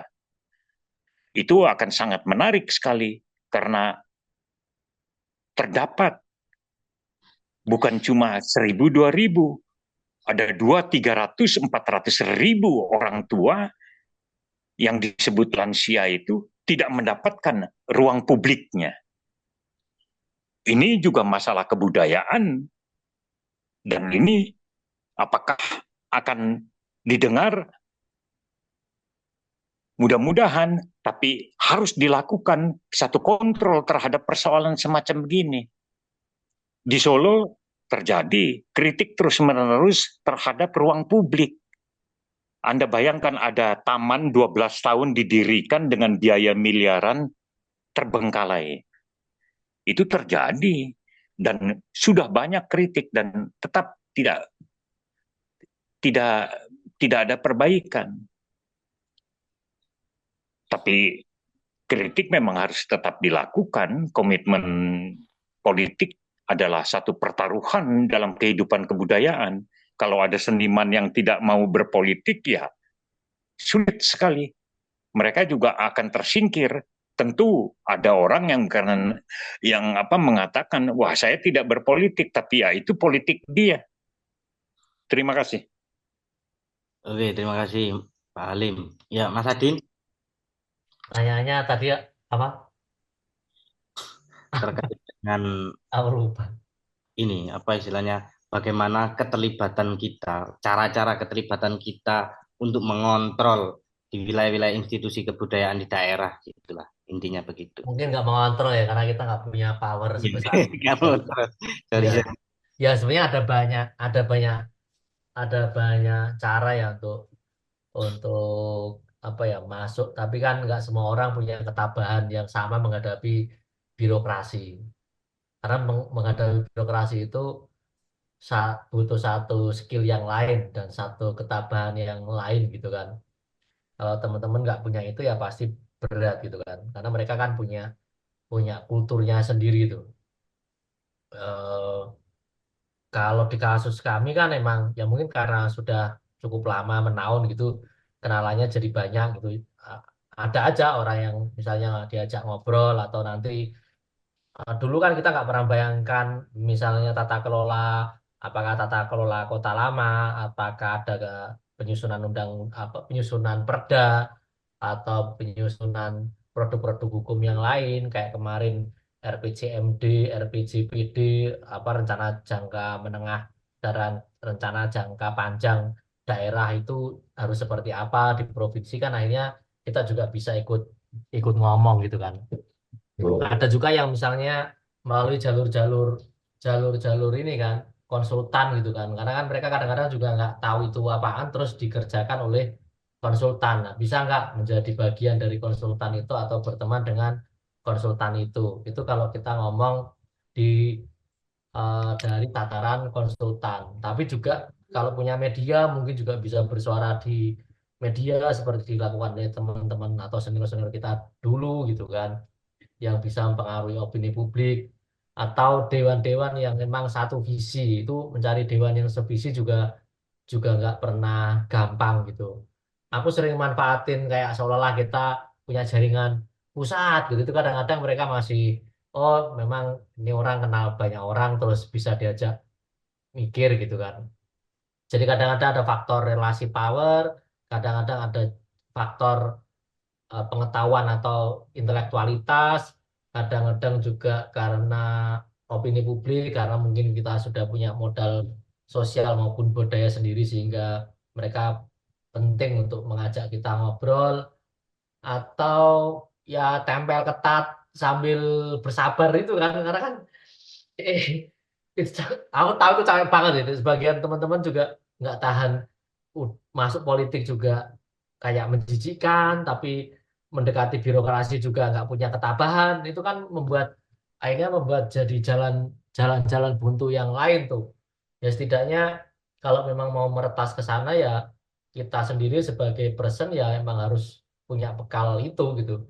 Kalau enggak aku pikir akan akan berat banget ya untuk bisa ngomong dengan mereka apalagi didengar. Atau kalau punya kapasitas masuk di jalur-jalur politik jadi ring-ring satu, ring dua, kepala daerah ini bisa aja, atau kalau nggak bisa langsung ya melalui temen yang masuk ke sana gitu yang masih bisa diajak diajak ngobrol gitu. Dan memang ada kecondongan bahwa kekuasaan itu membuat orang menjadi lebih jumawa, lebih lebih sombong barangkali ya. Ya itu ya, bisa nggak kalian memanage perasaan kita sendiri menghadapi orang-orang yang dimabuk kekuasaan itu gitu kan, untuk sampai bisa pada titik kita bisa ngobrol bareng gitu. Sisanya ya kerja-kerja seperti biasa ya, kita sebagai kolektif atau kita sebagai seniman atau sebagai kreator atau pekerja seni ya. Ya kalau di kasusku kan apa, kayaknya udah lewat masa untuk berhenti gitu kan. Ya ini pokoknya apapun yang terjadi ya digas terus, apapun resource-nya, karena udah 20 tahun terus mau ngapain sih ya. Ya udahlah mau gimana coba, udah terlanjur gitu kan. Nah, mungkin kalau teman-teman pada satu titik sampai bahwa ini menjadi pilihan hidup kan, mungkin apa ya, penguatan penguatan mental di masing-masing kita sebagai pelaku ini juga tidak kalah penting gitu, karena baik kebijakan maupun anggaran dan semacam itu kan fluktuatif ya, naik turun terus, kadang ada kadang enggak gitu kan. Dan kalau kita berhenti ketika enggak ada uangnya sama sekali kan, kalau aku sih bukan itu dulu kita melakukan ini semua kan, tapi kan selalu ada cara untuk menyiasati, dan selalu ada cara sebetulnya kalau memang mau masuk ke sana gitu kan. Hanya persoalan kita punya kesabaran nggak untuk sampai ke sana gitu sih. Oke, terima kasih Mas Adin. Kudu sabar, Din. Anggun semangat. Cara berbicara mental itu kudu dibangun sih. Aku mungkin mungkin bisa nambahin, Mas. Ya, silakan Mas. Ya, jadi ya menurutku penting bahwa teman-teman ini memiliki kesadaran politik. Jadi tadi yang disampaikan Mas Salim itu adalah satu cara yang berbeda.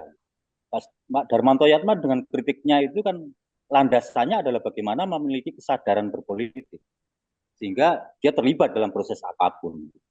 Nah, jadi ada beberapa hal yang misalnya dari kesadaran politik itu kemudian kita bisa menggerakkan gerakan masyarakat sipil itu yang dalam konteks ini adalah kebudayaan yang diperjuangkan, saya pikir.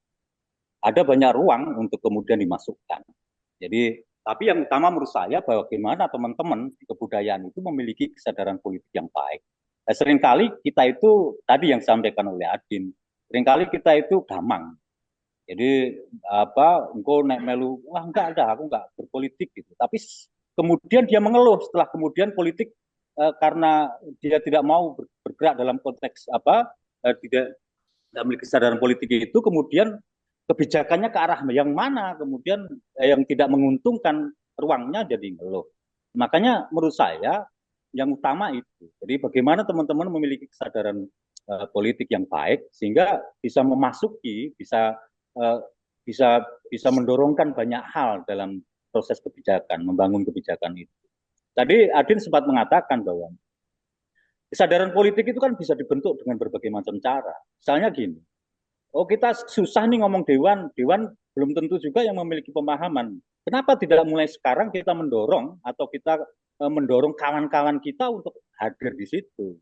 Atau ada kawan-kawan yang lain yang memiliki perspektif kebudayaan yang bagus untuk duduk di dewan atau di ruang-ruang manapun yang itu bisa mampu ruang-ruang strategis yang mampu untuk menentukan kebijakan kota atau kebijakan negara ini ke arah yang mana. Nah, saya pikir itu semua tidak mungkin terjadi tanpa adanya kesadaran politik yang bagus. Sehingga ada hal yang kemudian kita perjuangkan secara bersama-sama. Nah, realitas yang terjadi hari ini misalnya salah satu contoh saja. Ini menarik juga ketika misalnya di Surabaya ada topik itu yang kemudian mencoba untuk dia memasuki ruang-ruang kekuasaan. Tapi nggak ada dukungan apa-apa dalam konteks itu. Sejelek-jelek apapun bahwa dia memiliki pemahaman atas kebudayaan yang lumayan daripada yang baik. Tapi realitasnya tidak ada dukungan apapun dari kawan-kawan di wilayah itu sehingga topik seperti bekerja sendiri. Nah, kayak gitu-gitu terjadi di mana-mana. Banyak kawan yang misalnya di Jawa Tengah saja misalnya, banyak kawan-kawan yang memiliki kesadaran tentang kebudayaan yang baik, kemudian memiliki ruang kapasitas yang bagus untuk duduk dalam ruang-ruang penentu kebijakan, tapi dukungannya juga tidak besar. Bahkan dari kawan-kawan dia yang memiliki pemahaman yang sama. Nah, ini saya pikir jadi penting kalau kita mau memperjuangkan politik kebudayaan tadi. Bagaimana kebudayaan yang kita bayangkan itu kemudian menjadi kebijakan yang luar biasa. Nah, kesadaran berpolitik ini menjadi penting menurut saya. Saya pikir itu, Mas. Ya, terima kasih Mas. Ada yang lain mungkin satu pertanyaan lagi? Topan, Dimas.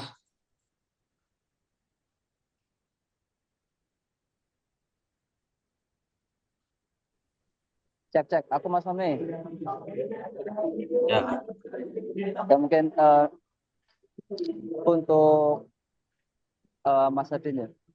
Jadi untuk Anggun juga. Jadi aku pikir teman-teman terlebih di ekosistemku gitu ya di Jawa Timur, ada Mas Komeng dan lain-lain, termasuk Mas Fahmi juga, politik kebudayaan yang disampaikan Pak Ali Mede secara tidak langsung sudah pernah dilakukan sih untuk teman-teman di Jawa Timur gitu ya. Terlebih dalam kasus Binil Jatim 9, Mas Fahmi gitu. Bagaimana kita mengaktifkan atau mengambil alih Binil Jatim dari plat merah gitu, dari pemerintah untuk kita desentralisasikan gitu loh. Aku pikir itu satu proses keberhasilan gitu. Namun problemnya adalah ketahanan seperti yang disampaikan Mas Adin tadi, ketahanan mental individunya gitu, pengurusnya itu loh.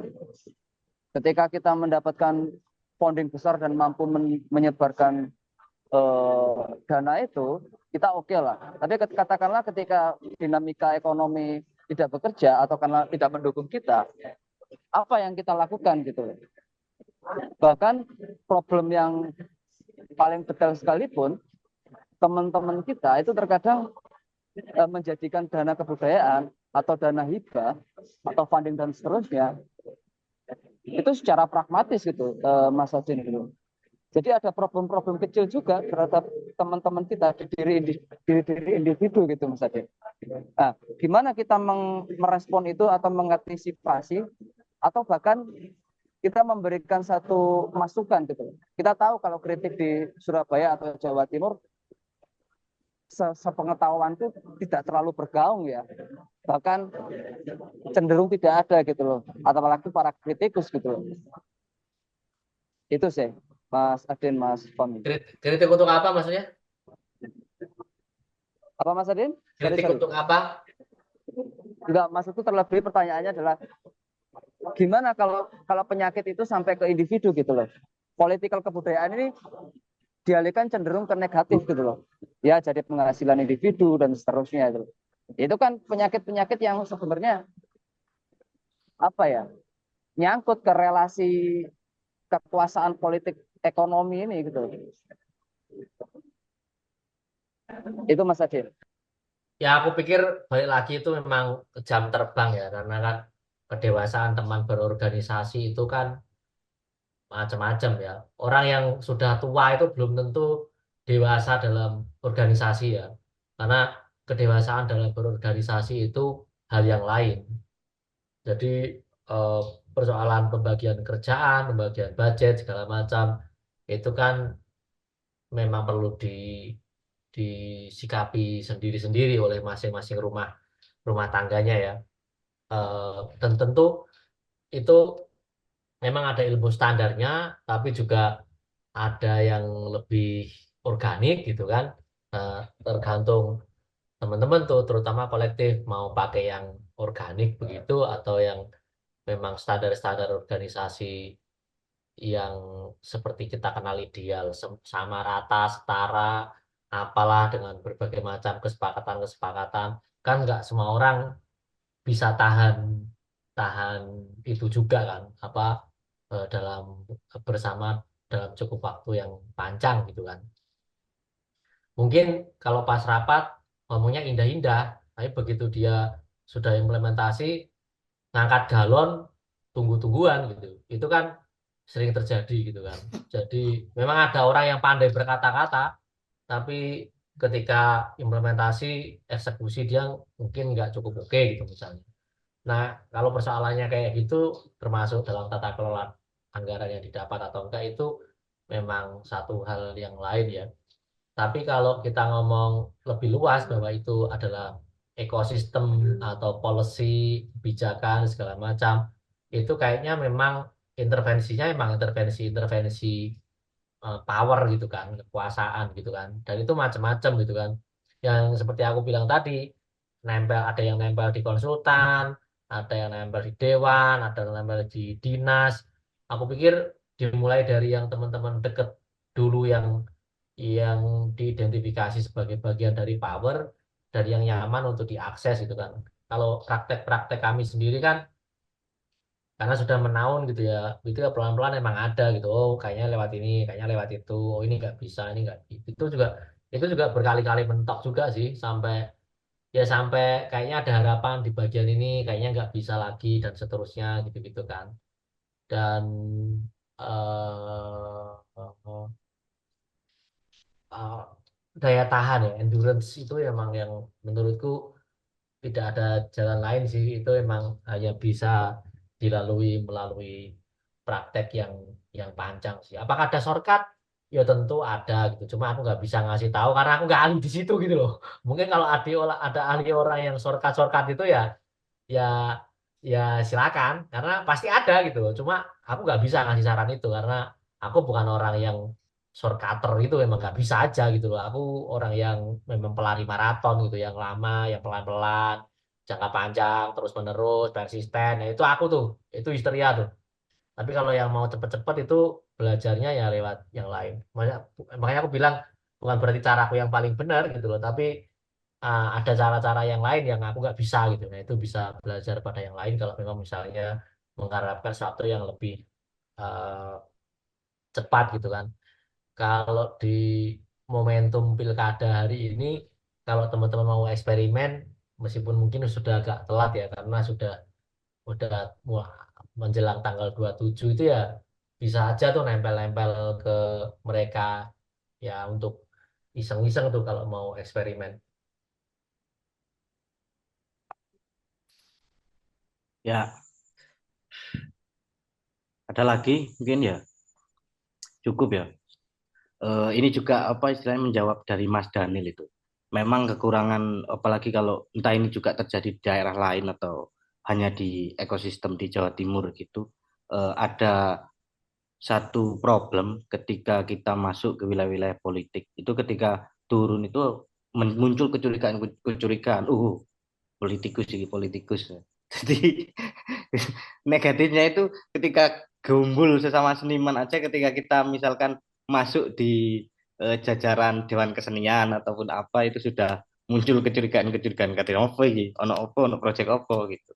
Nah, itu yang kemudian nah ini satu hal juga pembacaan pembacaan yang positif juga ketika di Jawa Timur karena tidak mendapatkan konsensus dari wilayah-wilayah di institusional kebudayaannya itu muncul banyak gerakan-gerakan kesenian itu tadi yang kayak istilahnya dari kolektif kemudian sanggar seni itu berusaha untuk capaian-capaian mandiri sehingga akhirnya soal pemajuan kebudayaan atau penyelenggaraan festival dan lain sebagainya itu sudah hari ini pembacaan saya itu sudah nggak lagi mengharap kalau dulu memang sangat mengharap oke di Jawa apa Dewan Kesenian Jawa Timur ada parade teater gitu tapi sekarang nggak semua sudah tidak terpusat di taman budaya itu tapi sudah di ruang-ruang alternatif itu mungkin positifnya di lain sisi memang kesadaran kita terhadap politik kebudayaan itu sangat rendah. Itu sih.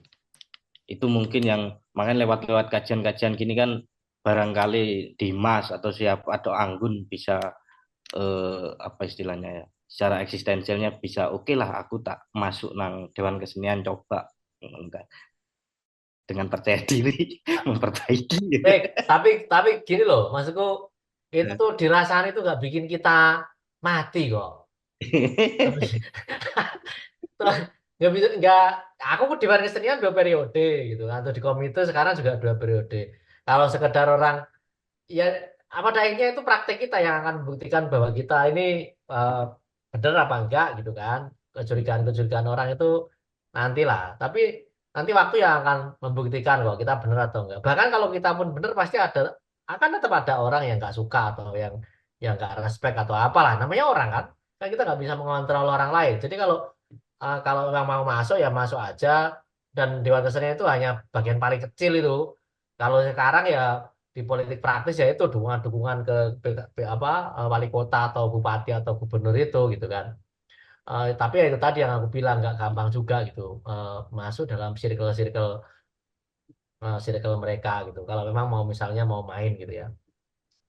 Terlepas dari apapun ya dan Tapi, tapi kalau mau mempengaruhi skala panjangnya, emang kalaupun kita tidak mau harus ada orang yang teman atau minimal kenal orang-orang yang ada di sana yang juga bisa diajak ngobrol gitu. Karena itu kan nanti urusan politik anggaran, peraturan daerah, terus segala macam itu nggak nggak akan apa ya nggak akan selesai hanya kita rasan-rasan gitu ya. Dan perusahaan-perusahaan kebudayaan kita itu kan banyak toh. Maksudku, aku nggak tahu ya teman-teman di Surabaya ngalami atau enggak ya. Kita di Jawa Tengah, nggak cuma Semarang ya. Di Jawa Tengah selalu ngomong kurang gedung, kurang gedung, kurang gedung. Tapi begitu gedung dibangun nanti diperdain yang mahal karena pemasukan dianggap PAD atau pendapatan asli daerah, akhirnya nggak bisa diakses. Itu udah terjadi dari tahun 2000-an yang lalu, 2003 atau 2004, aku lupa yang waktu itu polemik bikin pusat kebudayaan Jawa Tengah gitu. Ya antara birokrasinya ribet atau mereka juga nggak punya anggaran atau diperdain supaya mahal sewanya, akhirnya gedung ini mangkrak. Gedung dibangun, mereka nggak punya duit, kos produksi atau apa itu biaya perawatannya udah mahal, biaya program nggak ada, komunitas disuruh ngisi, tapi kalau disuruh ngisi uangnya ternyata mintanya besar, akhirnya kan nggak ada yang pakai gitu loh. Dan masalah-masalah kayak gini aja itu berlangsung bertahun-tahun. Hari ini juga terjadi lagi gitu loh. Jadi kayak ini orang nggak ada yang belajar apapun dari apapun yang sudah terjadi di masa lalu. Masalah-masalah kayak gini itu eh, dalam konteks tempat aku tinggal ya Semarang Jawa Tengah itu terjadi bertahun-tahun. Dari ini kalau kalian teman-teman lihat bagaimana pelengkapan infrastruktur, lihat aja tuh dinas Arpus daerah tuh. Sekarang ruangnya cakep-cakep loh. Karena mereka punya anggaran dari pusat kan, hanya bahkan tidak perlu usul, tidak perlu pinter untuk itu hanya nyentang, itu cetik gitu. Bahwa kami butuh ruang pemutaran film, itu dana pusat bisa langsung turun tuh dan ruang ruang nontonnya proper sekitar 50-an orang atau 60-an orang, audionya oke, alat-alat sudah tersedia. Apakah bisa diakses? Ayo enggak, emang nggak dipikirin tau mau gimana. Dan ini banyak turunannya yang kayak gini. Nah, ini gimana nih? Ini kan persoalan nih ceritanya nih. Dan kita nggak tahu ngomong dengan siapa nih kalau kita nggak punya power yang cukup nih. Karena niat baik tanpa power yang cukup juga nggak bisa ngapa-ngapain juga kan. Gitu. Iya, bahkan kasusnya Binel itu cukup anu ya, cukup apa namanya pelik juga. Bagaimana awalnya juga dari institusi kebudayaan gitu ditarik menjadi mandiri, tapi akhirnya kocar-kacir juga. Kamu pikir gubernurmu peduli? Itu salah satu. Nah, akhirnya ketika kita berusaha untuk oke coba cari pendanaan ke institusi-institusi, sama saja susahnya Kak Karunia. Oke, terima kasih teman-teman. Karena mungkin setengah 9 ya sudah ya. Jadi terima kasih Mas Adin atas sharing-sharingnya juga terkait bagaimana kita nanti membaca kebudayaan. Terus juga Mas Daniel juga, terus tadi Pak Halim yang cukup baik untuk melemparkan wacana-wacana untuk ya memang penting juga untuk meningkatkan kesadaran politik kebudayaan. Kalau saya sadari bahwa di Surabaya itu sangat dikotomis gitu kan, gak tanya-tanya gak politik-politikan, politik-politikan bahkan nggak ada konsensus kita untuk gabung ke Dewan Kesenian itu seolah-olah hal-hal yang harus dijauhi itu Dewan Kesenian Surabaya. Oke, terima kasih teman-teman atas waktunya sampai di sini dan ditunggu untuk tema-tema diskusi kita berikutnya. Terima kasih Mas Adin, selamat malam semuanya. Oke, Oh, teman-teman foto semua. sih, foto sih. Wis di foto dah, Mang. Belum Mas Fahmi. Belum Mas, belum. Tuh, foto. Ono Pak Halim mau gak di foto berarti? Iki pencapaian iki Mas. Ono diskusi ku biasanya awak dhewe wong 6 ngono iki. Iki wis lumayan rolas.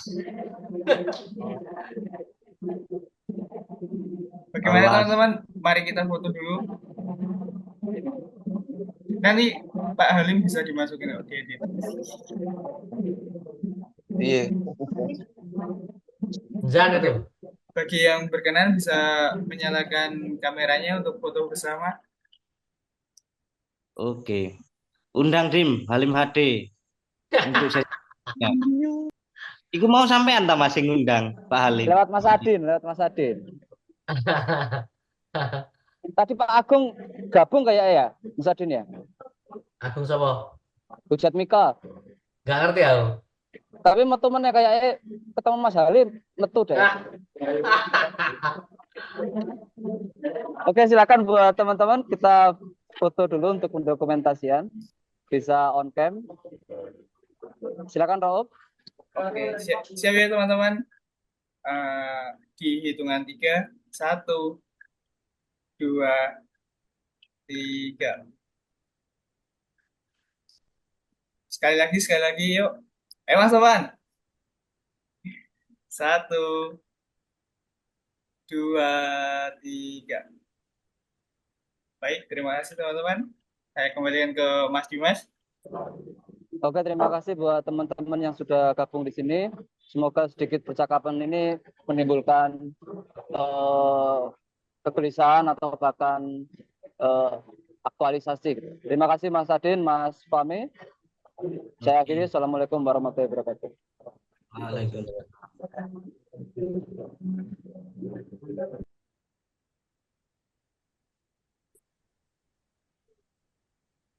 Ya, Mas Adin ya.